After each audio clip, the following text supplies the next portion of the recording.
On va enchaîner avec une nouvelle table ronde autour de la thématique de la santé, donc santé et mobilité, des choses qu'on a vues beaucoup, notamment à Barcelone le mois précédent. Donc je vais appeler Nicolas Goubli de Decode Consulting pour modérer cette nouvelle table ronde, à laquelle nous aurons Caroline Noublanche de Prilos, Yvan Gravier de Néo-Sésame, Pierre Laurent de Volontis et Jean-François Riffaut de Croix-Rouge. Si vous voulez bien venir vous installer.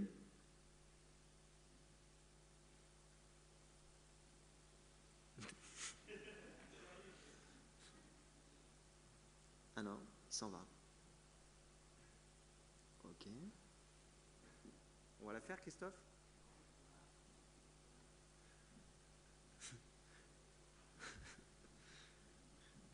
Bon, qui veut venir discuter santé sur mobile avec moi ?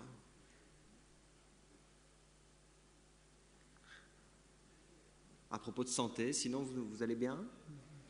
Ça va ? Ah. Tu veux venir ?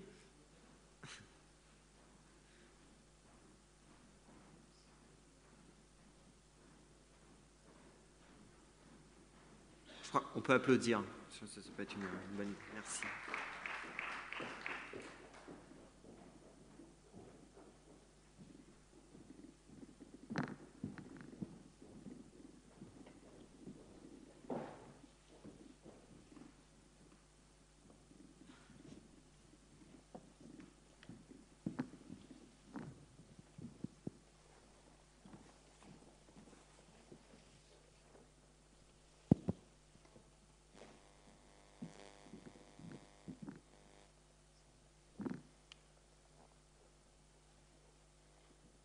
Bonjour à tous. Tout d'abord, merci d'être venus pour assister à cette conférence sur la révolution dans le cadre de la santé digitale, la M-Santé. L'idée de départ de le principe de départ de cette table ronde, ça part d'un constat assez simple, c'est que si vous imaginez quelqu'un qui a le diabète, par exemple aujourd'hui, et qui est obligé tous les jours de traiter sa maladie en faisant des prises, justement pour mesurer son taux, et de noter sur un carnet papier, vous imaginez assez bien que le faire sur un mobile, le faire de manière totalement synchronisée en rapport avec son médecin, ça a un vrai sens et un vrai intérêt pour lui. Donc on a une vision sur la santé qui est en train de subir une véritable révolution en ce moment. On a un monde, le monde des médecins et des professionnels de santé, qui sont en train de se rapprocher petit à petit du monde des technologies mobiles, grand public, notamment mobile. Donc voilà, on voulait vous présenter ça aujourd'hui. On a avec nous 3 intervenants clés de ce secteur sur des sujets extrêmement complémentaires.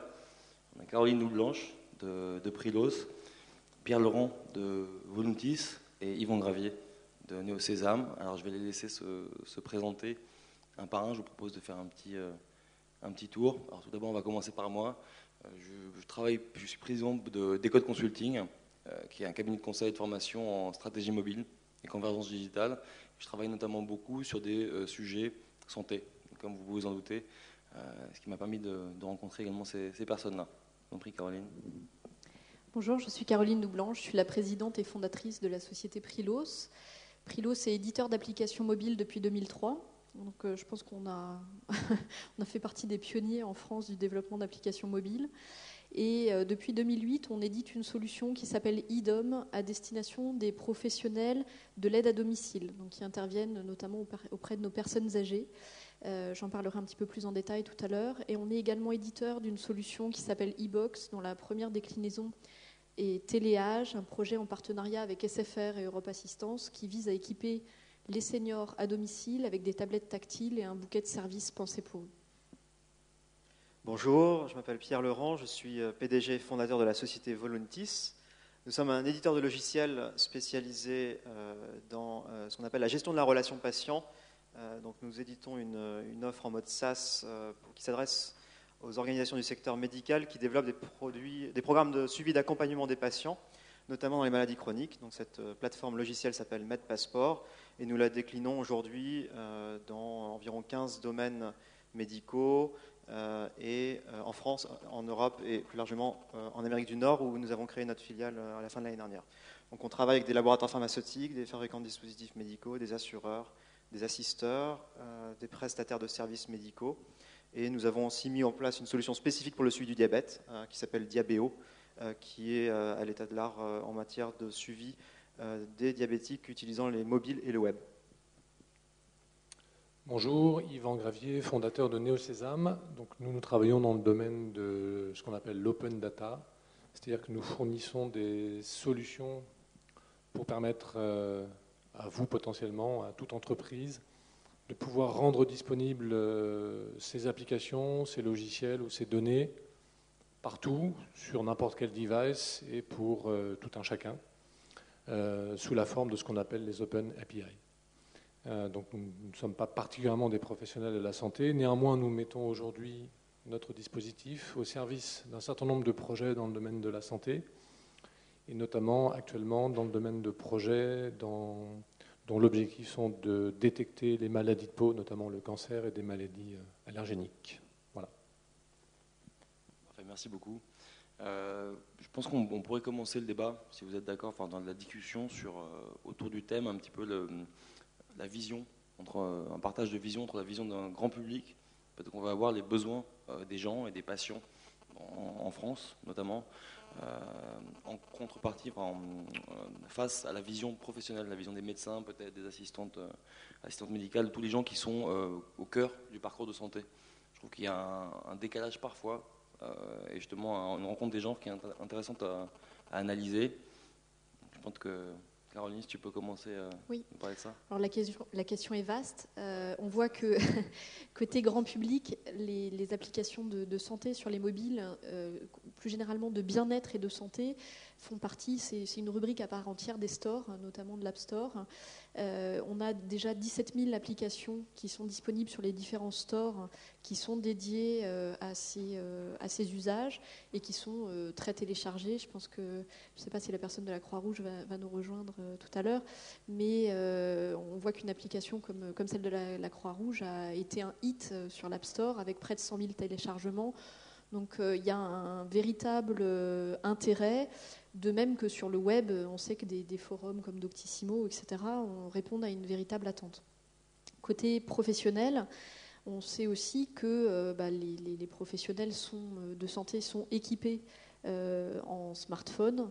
Je crois que les chiffres, c'est aujourd'hui 50% des professionnels de santé. Alors en fonction de si c'est un médecin généraliste, un spécialiste, on a des taux d'équipement qui sont un petit peu différents, qui l'utilisent principalement pour accéder à des bases de données médicamenteuses, à des recommandations, etc. Donc on a aussi un usage qui, côté professionnel, se développe. Nous-mêmes, donc, qui éditons la solution IDOM à destination des aides à domicile. Je me rappelle très bien quand il y a 2 ans, on a lancé la solution sur le salon des services à la personne. Il y avait des gens pour nous dire que c'était Star Wars et que les aides à domicile ne sauraient jamais utiliser une application sur mobile. On leur avait dit qu'à titre personnel, elles étaient déjà équipées à 90% et qu'il n'y avait pas de raison qu'elles n'arrivent pas à le faire.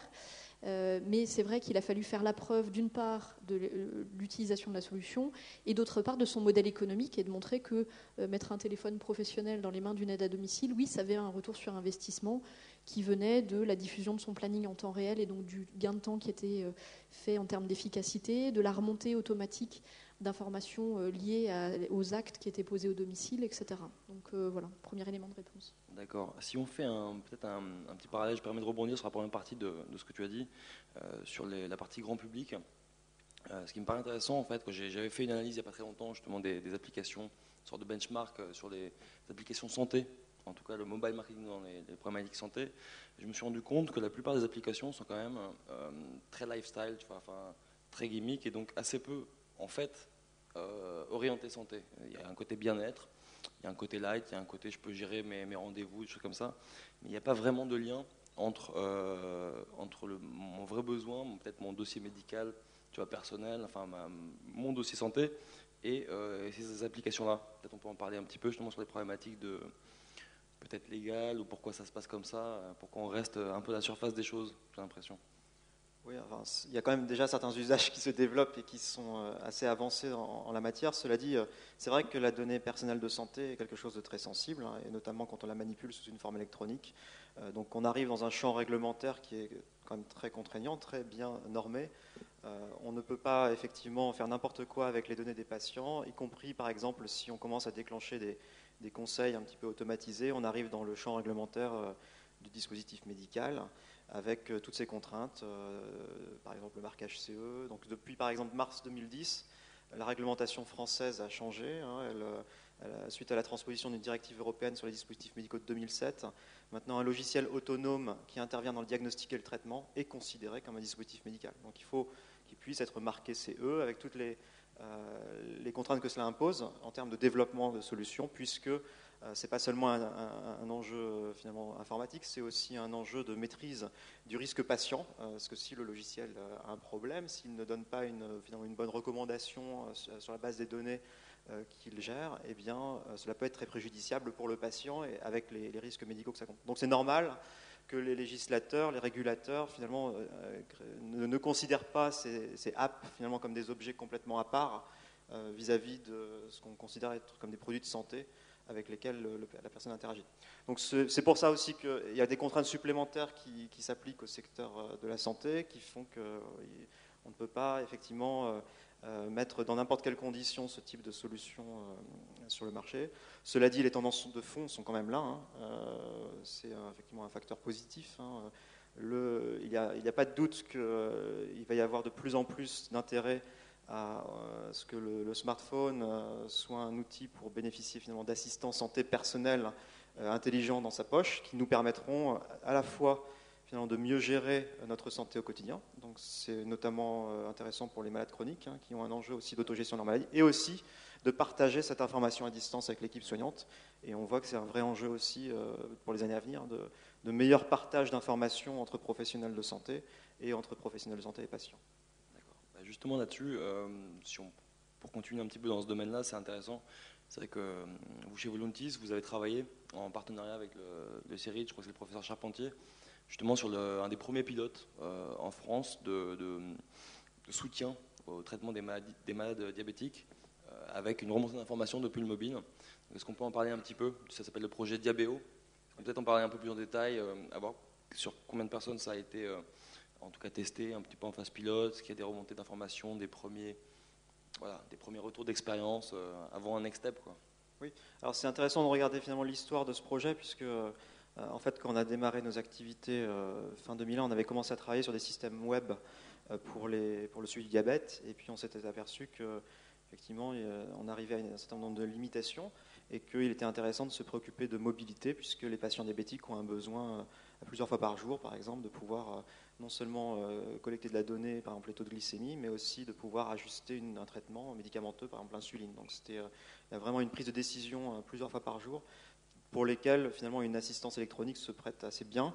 Et deuxièmement, on a aussi donc dû travailler sur des systèmes intelligents qui répondaient à des problématiques finalement de traitement assez compliquées à gérer pour les patients. Donc on a donc voulu exploiter les nouvelles possibilités offertes par les technologies mobiles à partir de 2004-2005. À l'époque, c'était pas encore l'iPhone, hein, c'était Windows Mobile.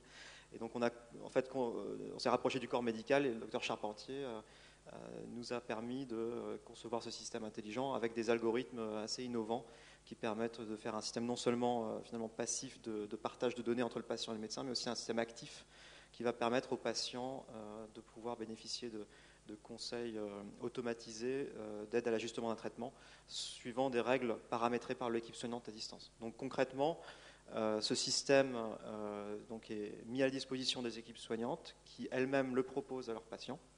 Donc c'est un système qui a été co-construit avec le corps médical au départ pour répondre aux besoins du corps médical d'ailleurs. Et le patient télécharge son application depuis son marketplace et peut commencer à utiliser le système avec un code d'accès. Et donc il peut saisir des données de santé le concernant, donc sa glycémie, ses glucides, son activité physique. Et en fonction de ces données et des algorithmes dans la plateforme, calibrés par le médecin, eh bien, on va lui proposer des recommandations immédiates, personnalisées. Donc ça, c'est le volet un petit peu autogestion de la maladie quotidien. Et puis, Par exemple, quotidiennement, les données sont synchronisées avec un serveur web pour permettre aux professionnels de santé de suivre à distance l'état de santé du patient. Donc, on a mis en place en fait des projets d'études cliniques. Donc, aujourd'hui, il y a quelques centaines de patients qui ont été évalués en fait à travers ces études. Donc, on a aujourd'hui, à ce jour, terminé 3 études, dont la plus importante, qui s'appelle Télédiab 1. Donc a eu ses résultats fin 2009. Ils font l'objet d'une publication scientifique ce mois-ci dans une revue de très haut niveau, Diabetes Care. Et on a réussi à démontrer que ce système améliorait de façon significative l'équilibre glycémique des patients diabétiques, donc avec des preuves d'efficacité qui sont d'une amplitude comparable à ce qu'on voit dans certains médicaments. Donc c'est un système qui est porteur vraiment d'une amélioration de l'état de santé des patients qui est importante. Donc ce qui nous permet à terme d'entrevoir aussi un remboursement finalement pour ce système. Donc en fait, ce sera peut-être le premier logiciel remboursé par la Sécu. Non ? Alors c'est l'ambition qu'on se fixe pour ce projet, exactement. Mais il n'y a pas de raison effectivement que ça ne puisse pas être remboursé, puisque finalement on suit la même démarche qu'un dispositif médical, même si c'est un nouveau type de système. Et on mène des études cliniques comme le font d'autres produits de santé qui obtiennent eux le remboursement sur des preuves d'efficacité comparables. Donc il n'y a pas de raison que notre système ne puisse pas l'obtenir si on arrive avec le même niveau de preuve que le font certains confrères. Merci. Peut-être j'aimerais bien qu'on parle un petit peu sur la partie téléage. C'est pas moi. Oui, alors là, on va aborder peut-être la question du modèle économique. Donc, Prilos, comme je le disais, on a lancé des solutions pour les professionnels et en particulier pour l'aide à domicile. Et nos clients, donc on a à peu près une 50aine de clients aujourd'hui sur ce secteur-là, ont attiré notre attention sur le fait que quand ils interviennent auprès de personnes âgées, il y a jusqu'à 7 professionnels de métiers différents qui interviennent et qu'il y a un vrai cloisonnement aujourd'hui des professions et des interventions. Donc on a commencé à travailler autour du fait de laisser un dispositif communiquant au domicile de la personne pour coordonner le passage des différents acteurs. Et en fait, on a monté ce projet téléage en partenariat avec SFR et Europe Assistance pour créer un vrai modèle économique. Parce qu'en fait, on se rend compte qu'il va y avoir une vertu effectivement démontrée à utiliser un système pour le diabète, des équipements en fait pour différents types de besoins. Nous, ce qu'on a essayé de faire, c'est autour d'une tablette tactile grand public, de proposer en fait aux seniors de s'équiper avec ces tablettes plutôt sur un aspect ludique, de lien avec les enfants, les petits-enfants, donc partage de photos, partage d'emails, mise à jour à distance des applications par les enfants, Internet, etc. Donc vous avez peut-être vu qu'il y a eu un article dans Le Monde il y a 2 jours sur l'utilisation des tablettes par les seniors en maison de retraite, qui montre que la tablette finalement c'est un outil qui est facile de prise en main, qui a le côté always on, quand on appuie sur le bouton ça s'allume automatiquement, l'interface tactile qui fait qu'il n'y a pas de frein à l'utilisation, le zoom, dézoom, enfin tout ça va bien par rapport à des seniors, et notamment on est aussi en distance de lecture, c'est quelque chose qu'on peut prendre dans son fauteuil, dans son lit, enfin voilà. Donc la tablette, c'est un outil intéressant. C'est un outil qui a aussi un modèle économique en tant que tel et avec des usages plutôt de liens intergénérationnels. Donc c'est le fils, le petit-fils qui va offrir à sa grand-mère ou à sa mère l'iPad qui va bien. Et l'idée, c'est qu'autour de ça, on organise des services donc de communication et plutôt fun, mais aussi des services de bien-être et petit à petit de santé. Puisqu'en fait, aujourd'hui, on voit que nos seniors vieillissent de mieux en mieux, que comme le dit par exemple le professeur Franco, qui est gériatre et président du CNR-SDA, on fonctionne bien de plus en plus longtemps, mais on commence à fonctionner un petit peu moins bien au fur et à mesure, et donc on n'a pas envie d'être renvoyé au fait qu'on est malade, qu'on a un diabète ou qu'on est hypertendu. En revanche, c'est vrai que pour fonctionner encore bien et faire que voilà, on a besoin d'outils de suivi type Diabéo ou autre. Donc voilà, donc ce projet téléage, aujourd'hui on a 50 utilisateurs en test, et l'objectif c'est de le lancer au 2e semestre. Voilà. Avec, peut-être aussi au niveau modèle économique, ce qu'on voit, ce qui est intéressant, on parlait de remboursement par la Sécu. Là, on ne va pas demander de faire rembourser des iPads par la Sécu, je pense que ça ne sera pas possible. L'idée, c'est juste de proposer qu'il y ait un équipement qui soit fait avec un terminal. Donc, nous, en technologie Android, donc ça marche sur du smartphone, sur de la tablette et demain sur de la télé. On a un équipement plutôt pour un usage ludique. Et après, il y a un besoin qui est plus lié santé ou qui est plus lié sur de la dépendance, etc. Et on va avoir les financeurs qui vont bien, qui peuvent être les assureurs, qui peuvent être les assisteurs, qui peuvent être les conseils généraux. Voilà. D'accord, donc globalement, le modèle économique, il n'est pas encore très, très établi sur des sujets comme ça. On y travaille, on a de bonnes pistes. En fait, l'idée, c'est qu'aujourd'hui, quand vous achetez dans le commerce une tablette, si vous l'achetez sans un abonnement, vous allez la payer, mettons, 4 à 500 euros. Quand vous l'achetez avec un abonnement, vous la payez 200 euros et puis vous avez un abonnement de 35 euros par mois pour une carte SIM et un accès data illimité. L'idée, c'est de pouvoir proposer là une tablette gratuitement, avec le bon circuit de distribution. Donc ce qu'on cherche, c'est plutôt le circuit de distribution. Et derrière, un service qui, au lieu d'être à 35 euros, sera plutôt à 45 euros, mais qui comprendra à la fois le lissage du prix de la tablette et la couche de service qui va bien. Et après, avec des services incrémentaux, quand je veux m'équiper du bon glucomètre, du bon spiromètre ou de l'application qui me permet de suivre d'être en lien avec mon médecin, on peut avoir des services premium et des services avec leur propre modèle économique. Alors, Yvan, j'aimerais bien qu'on parle maintenant. Tu travailles sur un projet qui est extrêmement intéressant, très très très innovant, un projet R&D qui s'appelle Cloud for Skin. Est-ce que tu peux nous en parler un peu plus en détail, nous donner la vision de ce projet-là et sur les 2 ans qui viennent, avoir une bonne vision? Oui, tout à fait. Donc, l'idée est de transposer au domaine de la santé les évolutions qui se déroulent actuellement dans le web, c'est-à-dire la notion d'open API. C'est-à-dire que, pour moi, je regarde un projet de santé comme un projet avec 3 acteurs, en fait. Donc, un premier acteur qui est un terminal équipé ou pas d'un capteur, terminal mobile équipé ou pas d'un capteur, donc en contact avec l'utilisateur. Un système distant, en fait, qui est un logiciel, on va dire, de médecine, de diagnostic, d'analyse, de prévention. Et puis un troisième acteur qui est une sorte de tiers de confiance, si on devait transposer ça au milieu bancaire, qui est soit un cabinet médical, soit un médecin, soit un organisme dépendant d'un ministère ou d'une organisation mondiale de la santé qui exploite ces données pour retranscrire un traitement. Donc l'idée, c'est de transposer cette logique triangulaire dans ce qu'on appelle l'open data, et donc de considérer que ces 3 ressources peuvent être appelées de façon autonome, indépendante, contrairement à ce qui est fait aujourd'hui où elles sont appelées de façon cloisonnée. Je m'explique.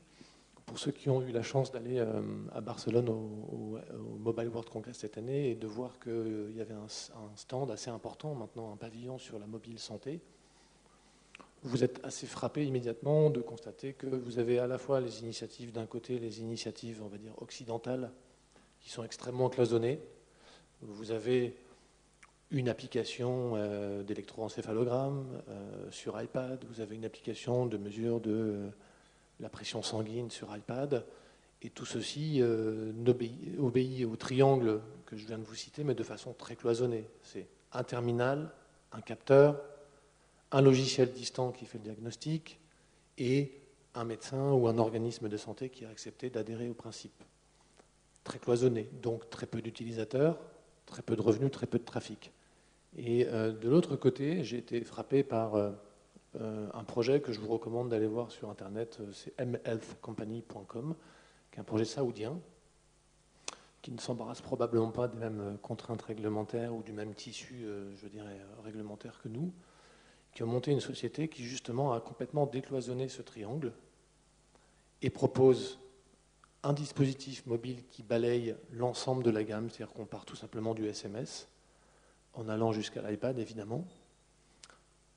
À l'autre tête du triangle, des logiciels de santé qui vont de la simple information, du simple dictionnaire médicaments, traduction des codes INN, du diagnostic, de la prévention, etc., et des logiciels très spécialisés sur, par exemple, du diagnostic d'image, sur la détection de cancer de la peau. Et à l'autre bout de la chaîne, un réseau de cliniques, un réseau de praticiens qui ont adhéré à ce système en marque blanche, qui est un système labellisé. Résultat, vous regarderez sur Internet, c'est 100 000 consultations aujourd'hui par an, c'est 1500 SMS échangés par jour, c'est du trafic qui est généré et qui a complètement décloisonné ce dispositif. Et je crois une centaine de cliniques qui ont, sur le territoire ont adhéré. Donc, pour moi, l'enjeu, c'est vraiment de décloisonner le triangle, d'un côté par des systèmes mobiles et capteurs ouverts, de l'autre côté par des traitements accessibles en SaaS à distance, et de l'autre côté par un réseau qui labellisera et accréditera le système. Voilà. Tu peux rappeler comment s'appelle ce projet saoudien? C'est vrai que c'est intéressant. mhealthcompany.com. D'accord. Et ça, donc, c'est ton best santé sur 2010. Moi, je dirais ça m'a vraiment. Enfin, j'ai pris une claque. Hein. Moi, j'avais fait un projet test en 2003 avec Orange sur la ville de Caen pour de la mesure de taux d'insuline par mobile. Donc, ça restait du pilote. En France, je trouve qu'on parle énormément de pilote, d'expérimentation. Moi-même, j'en fais partie. Mais des projets au niveau étatique, avec du trafic, donc qui intéresse tout le monde, qui est démocratisé, j'ai pris une claque. Alors, je pense que justement on peut en profiter pour glisser. Je vais vous poser la question aussi à vous. Ça m'intéresse en fait, de voir un peu c'est quoi le projet le plus innovant que vous ayez pu identifier, enfin, qui vous a le plus intéressé sur 2010. En parallèle, ça va nous permettre d'aborder aussi la partie, l'impact, la puissance justement des organisations de type privé, de type associatif aussi dans notre environnement. Moi, il y a un projet qui m'a beaucoup plu, peut-être que c'est le même pour vous aussi, que j'ai découvert, qui a été fait par des étudiants du MIT, qui s'appelle Sana, qui est absolument hallucinant. Enfin, ils sont capables en 9 étapes de fournir un diagnostic médical à des gens qui n'ont pas de médecin autour d'eux. Voilà, il suffit juste d'une personne qui est une infirmière ou peut-être une personne un petit peu plus médicale que les autres, qui va prendre des photos, les envoyer, et tu as tout un système centralisé qui permet que c'est traité derrière par des médecins qui vont donner un vrai diagnostic pour soigner les personnes. Donc moi, c'est un peu mon top projet 2010. Alors, je sais pas, Pierre, ce serait quoi le tien? J'ai bien aimé en 2010 certains matériels médicaux qui se connectent aussi à l'iPhone. Alors, on voit par exemple des systèmes, il y a les balances connectées, les tensiomètres connectés. On a l'impression qu'il y a une sorte d'arriver à une certaine forme de maturité quand même de dispositifs sans fil qui vont, et c'est intéressant, il y a le concept qui émerge de dispositifs médicaux virtualisés, où finalement il va y avoir moins d'électronique dans le matériel médical, et finalement ça va communiquer plus avec le smartphone qui va être l'afficheur. Donc par exemple on voit que dans le tensiomètre, il n'y a plus d'écran, il y a juste un brassard qui communique au smartphone, et c'est le smartphone qui est l'écran du tensiomètre. Et on voit ce genre d'usage se développer. Donc je pense qu'on va vers une arrivée de matériel médicaux, entre guillemets, un peu plus standardisé, moins onéreux, communicant, en fait. Et le smartphone, de plus en plus, comme un outil, je dirais, polyvalent, qui communiquant avec ses capteurs, en fait, distribué sur le corps humain, quoi, et qui va pouvoir être un véritable hub qui va en permettre de communiquer avec aussi le corps médical et des applications personnalisées. Donc je pense que en 2 mots, je trouve ça intéressant que même Apple arrive finalement dans l'écosystème Apple arrive aussi dans le monde du dispositif médical et se préoccupe de ces questions qui sont assez structurantes, je crois, pour le domaine. Tu as vu alors l'IBG Star de Sanofi Aventis, pas mal, qui a une solution qui se plug sur l'iPhone, ou le DJet. Ça c'est pas mal ça. Je sais pas si tu as vu un petit peu le système. Oui, c'est un beau système effectivement. Donc ça participe de cette démarche de pouvoir finalement connecter de la meilleure façon possible ces dispositifs communicants et le smartphone. Et je pense que oui, l'IBG Star en tout cas est une solution très élégante pour les patients diabétiques pour qu'ils aient un tout en un dans leur poche. Et pour rappel, pour ceux qui ne connaissent pas forcément le projet, en fait, DJet est un projet qui a été lancé par les laboratoires Bayer, qui est un terminal pour des enfants diabétiques, qui se plug sur une Nintendo DS. En fait, l'action de prendre ces mesures très régulièrement tous les jours leur fait gagner des points sur un jeu vidéo. Voilà, ça permet de désacraliser un peu le côté négatif de la prise de mesure et d'avoir un vrai avantage direct qui est je gagne des points dans mon jeu vidéo. Voilà, c'est pas mal du tout. Alors moi je ne vais pas répondre à ta question. C'est bien ça. Non, je trouve qu'il y a plein de belles choses qui se font, il y a plein d'applis bluffantes. Mais ça fait longtemps, quoi. Quelque part, on voit tous sur des salons des trucs absolument bluffants depuis des années. Je trouve que ce qui est intéressant dans ce qui s'est passé en 2010 et ce qui va se passer en 2011, c'est qu'on a l'impression d'être à un moment où la M-santé peut vraiment exploser. Parce qu'on a brisé quelque part le cercle vicieux de l'équipement d'une part des patients. On a des patients qui sont globalement équipés ou qui vont s'équiper. On a des professionnels qui aussi sont équipés. Toutes les technologies sont là pour... Donc les capteurs, le smartphone qui joue le rôle de hub et d'écran quelque part pour des dispositifs médicaux. Et puis aussi des initiatives étatiques et gouvernementales avec, bien sûr, ce qui se passe autour du DMP. Le fait que, par exemple, dans le grand emprunt, il y a tout un volet qui a été consacré aux nouvelles technologies et à la santé, et notamment les prochains appels à projets qui vont arriver, qui vont être liés à de l'expérimentation grandeur nature et à du déploiement à l'échelle de régions. Parce qu'en fait, il faut vraiment qu'on arrive à sortir effectivement de l'expérimentation avec un service sur une cohorte, etc. Il faut qu'on arrive vraiment maintenant à industrialiser, et je crois qu'il y a tout pour. Et c'est ça qui fait qu'on peut parler de révolution et de momentum, en fait. D'accord, donc tu penses que ça va... Là, on est vraiment capable de le faire bouger, qu'il n'y a pas trop de freins, tu vois, justement au niveau étatique, au niveau légal, sur ce sujet-là? Parce que, voilà, je sais qu'il y a des points bloquants. Il y a un cadre réglementaire qu'on évoquait tout à l'heure, qui est un cadre normatif, et c'est normal, parce qu'on touche effectivement à la santé du patient. Après, je pense qu'il y a une vraie volonté d'avancer, et que c'est le moment de faire bouger les barrières, de faire bouger les frontières. Ta vision sur 2011, c'est on coordonne tout ça. Le point central, c'est un terminal connecté à domicile qui permet de coordonner un peu l'ensemble des informations pour les acteurs du parcours de santé. Alors. Oui, nous en fait, quelque part, j'appelle ça le dernier kilomètre.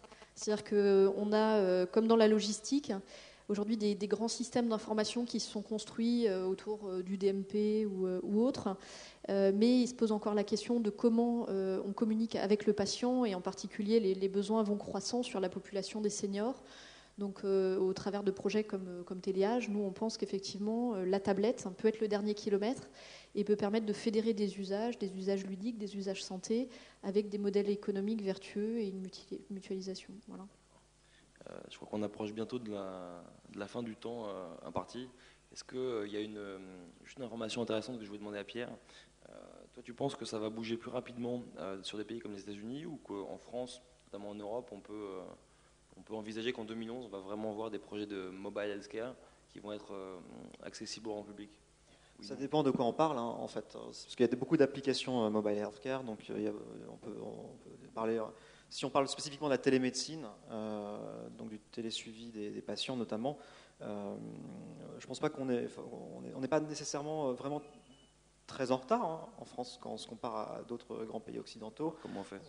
Comment on fait En fait, il y a des pays traditionnellement qui sont assez en avance. Par exemple, on dit souvent la Finlande, le Canada, etc. Mais ces gens-là ont été aussi assez contraints par leur distance en fait, géographique entre, je dirais, les centres hospitaliers et puis parfois des populations très éloignées, de mettre en place ce type de système. Donc c'était finalement pas un nice to have ou un must, enfin c'était, je dirais, essentiel pour eux de pouvoir mettre en place ces dispositions de suivi à distance. Donc c'est un peu logique qu'ils aient été pionniers, un peu précurseurs en la matière. Mais c'est pas le cas en France. On a beau dire qu'il y a des déserts médicaux en France, ça reste quand même d'une intensité bien inférieure à ces pays-là. Donc je pense que globalement, il ne faut pas non plus s'auto-flageller. La France est dans la moyenne des pays occidentaux.